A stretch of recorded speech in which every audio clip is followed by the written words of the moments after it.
Chapter 5 class 9th का topic है हमारा इंट्रोडक्शन टू यूक्लिड ज्योमेट्री। तो यूक्लिड ज्योमेट्री क्या होती है इसके बारे में समझते हैं पहले। तो यहाँ पर कुछ पॉइंट्स दिए हैं जैसे यूक्लिड ने बताया है। पहला पॉइंट क्या है, एक्सम। यहाँ पर कुछ पॉइंट्स हैं जिसको हम समझते हैं। क्या है यहाँ पर, एक्सम्स और पोस्टुलेट्स। एक्सम्स और postulates are assumptions which are obvious universal truth they are not proved। एक्सम और पोस्टुलेट क्या होते हैं, ये क्या है, यूनिवर्सल ट्रूथ हैं। एक्सम एंड पोस्टुलेट्स और assumptions which are obvious universal truth, जो कि क्या है, यूनिवर्सल ट्रूथ हैं। दे आर नॉट प्रूव्ड, जिनको प्रूव नहीं किया गया है। अब उसके बाद क्या है, अगला पॉइंट क्या है, थर्ड पॉइंट क्या है, theorem are statements which are proved. Theorem क्या होते हैं, थ्योरम वो स्टेटमेंट होते हैं विच आर प्रूव्ड, जिनको प्रूव किया जा चुका है using definition, axiom, previously proved statements and deductive reasoning. तो यहाँ पर एक्सम और पोस्टुलेट क्या होते हैं, ये क्या है, यूनिवर्सल ट्रूथ हैं। यूनिवर्सल ट्रूथ की बात करते हैं अगर हम, यूनिवर्सल ट्रूथ क्या होता है, जैसे अगर हम बात करते हैं कि sun rise from east, sun rise from east, तो सन राइज फ्रॉम ईस्ट ये क्या है, यूनिवर्सल ट्रूथ है। दे आर नॉट प्रूव्ड, इन्हें प्रूव करने की कोई ज़रूरत नहीं है। तो ऐसे ही उन्हीं को क्या बोलते हैं हम, एक्सम और पोस्टुलेट्स बोलते हैं। अब उसके बाद क्या, थ्योरम। थ्योरम और स्टेटमेंट, थ्योरम क्या होता है, थ्योरम ऐसे स्टेटमेंट है विच आर प्रूव्ड, जो कि क्या किए गए हैं, प्रूव किए गए हैं यूजिंग डेफिनेशन, किसका यूज करके, डेफिनेशन का यूज करके, एक्सम का यूज करके या प्रीवियसली प्रूव्ड स्टेटमेंट, या पहले से प्रूव किए हुए स्टेटमेंट्स का यूज करके। अब उसके बाद क्या है, फोर्थ पॉइंट यहाँ पर क्या है, सम ऑफ यूक्लिड एक्सम आर। यहाँ पर कुछ यूक्लिड एक्सम्स दिए गए हैं। तो पहला क्या है, things which are equal to the same thing are equal to one another. Things which are equal to the same thing, things are equal to one another. तो यहाँ पर बात करते हैं, पहला पॉइंट हम समझते हैं। तो फर्स्ट पॉइंट यहाँ पर क्या है, इसको समझते हैं हम सही से। Things which are equal to the same thing are equal to each other. तो ऐसी चीज़ें which are equal to same thing, जो कि किसी सेम थिंग के इक्वल होते हैं, are equal to one another. तो जैसे हम मान लेते हैं, अगर यहाँ पर कोई वैल्यू दी गई है A equal to B, A equal to B दिया है, और यहाँ पर सी इक्वल टू बी दिया है, ई इक्वल टू बी है और सी इक्वल टू बी है, तो यहाँ पर हम क्या लिख सकते हैं, सो ए इक्वल टू सी। तो हम ए को सी के इक्वल कर सकते हैं। तो यहाँ पर क्या दिया है, things which are equal to the same thing, मतलब ए बी के इक्वल है और सी भी क्या है, बी के इक्वल है, मतलब ए और सी दोनों ही सेम थिंग बी के इक्वल हैं। The same thing are equal to each इधर, तो वो ए और सी क्या होंगे, एक दूसरे के भी इक्वल होंगे।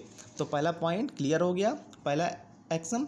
दूसरा क्या है, if equals are added to equals the wholes are equal. If equals are added to equals the wholes are equal. तो सेकेंड पॉइंट यहाँ पर क्या है, equals are added to equals. Equals are added to equals मतलब क्या है, जैसे अगर ए इक्वल टू बी है और यहाँ पर सी इक्वल टू डी है, ए इक्वल टू बी है और सी इक्वल टू डी है, तो अगर हम ऐड कर दें यहाँ पर ए और सी को, ए प्लस सी इक्वल टू क्या हो जाएगा, बी प्लस डी हो जाएगा। तो यहाँ पर क्या हो गया, equals are added to equals the wholes are equal.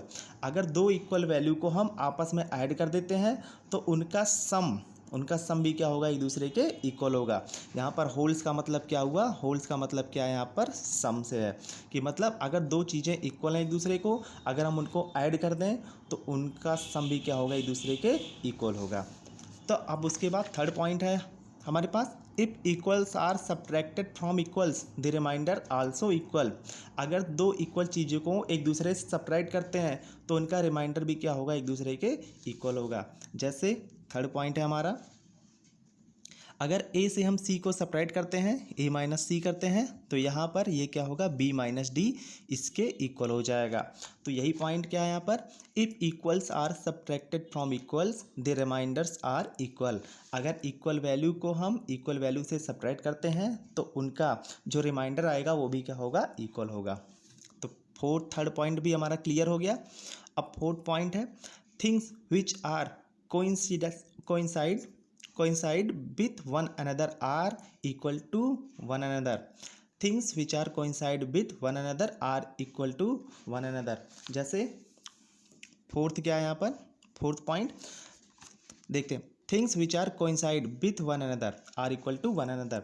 जैसे अगर बात करते हैं दो लाइन्स हैं जैसे ए और बी, ए बी एक लाइन है जिसकी लेंथ मीटर और दूसरी लाइन क्या है सी डी जिसकी भी लेंथ क्या है 3 सेंटीमीटर।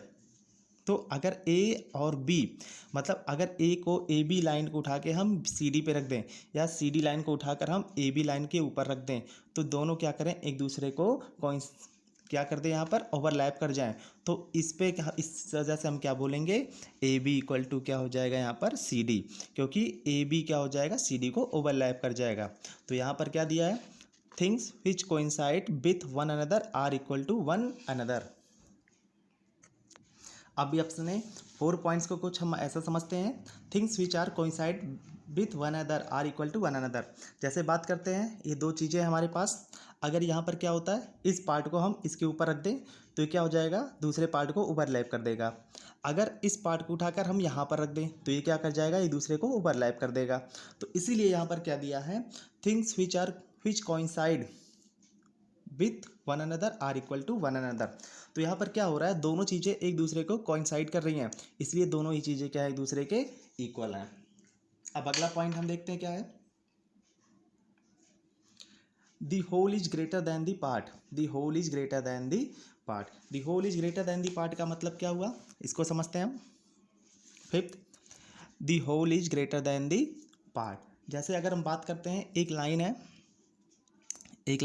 ए बी जिसकी लेंथ है यहाँ पर 5 सेंटीमीटर।